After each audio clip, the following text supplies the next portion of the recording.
Tensyonado pa rin sa Strait of Hormuz pero bagyan na itong binuksan matapos mag-usap ang Iran at Amerika. Live mula sa TV5 Media Center, nangunguna sa balita si Gerard de la Peña. Gerard, ano na pagkasunduan na ng Amerika at Iran?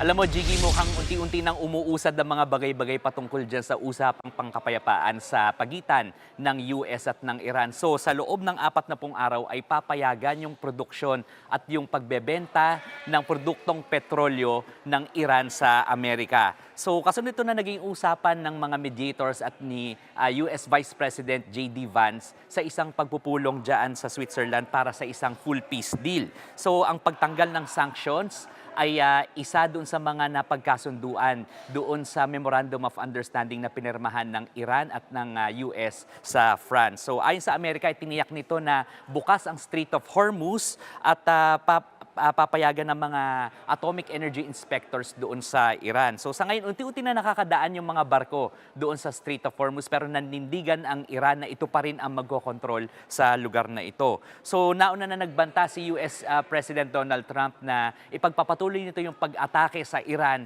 kung ito ay hindi susunod doon sa napagkasunduan. Jiggy.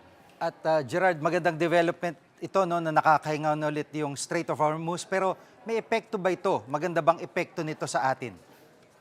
Well, Jiggy, kanina nagmo-monitor ako sa international market, bumaba na yung presyo ng yung WTI crude at yung Brent crude. Pero dito sa atin, ang sinabi ng Department of Energy magpapatuloy ito doon sa pagmo-monitor ng sitwasyon at kung ano yung magiging epekto nito dito sa atin sa bansa. So sa ngayon, ang siguradong-sigurado nagpatupad nga ng rollback sa presyo ng produktong petrolyo dito sa atin. So diesel ay nag-rollback ng 9 pesos and 4 centavos hanggang 11 pesos and 4 centavos sa mga gasoline stations. Ang gasolina naman ay 3 pesos and 90 hanggang 5 pesos and 90 centavos. Samantalang ang kerosene naman ay up to 11 pesos and 82 centavos yung rollback, Jiggy. At yung mga tsuper ay humihiling pa rin ba ng taas pasahe?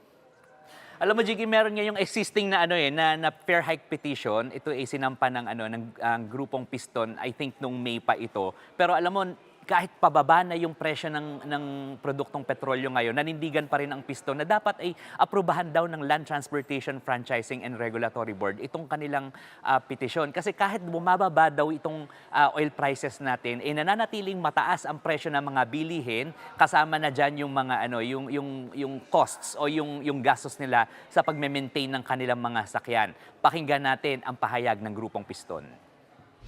May epekto sa sektor ng transport, may madadagdag yung kita, pero may mas malaking epekto doon sa mas malaking porsyento ng ating mamamayan dahil hindi naman kasabay.